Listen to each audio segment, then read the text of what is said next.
you enjoyed the footages. A snapshot of the hardware, and here as you can see the rig is finished built. And sorry I didn't make a time-lapse video of it. I didn't actually have the time for it because we did take a lot of break and the camera was running dry on the battery, so yeah.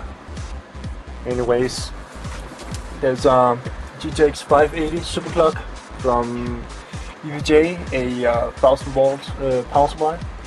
And let me see if I can get into it. He's actually sitting there and playing with a pair of Rocket Cave on, which is pretty awesome.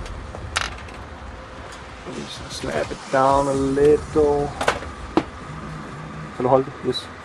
And as you can see, it's pretty green inside of it.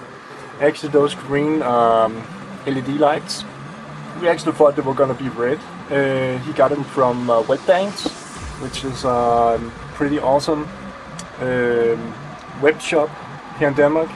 Got a lot of awesome parts. Most of the neon lights and one of my cases and some of my gaming wear as headsets and stuff I got from Webdance. He's a really awesome guy.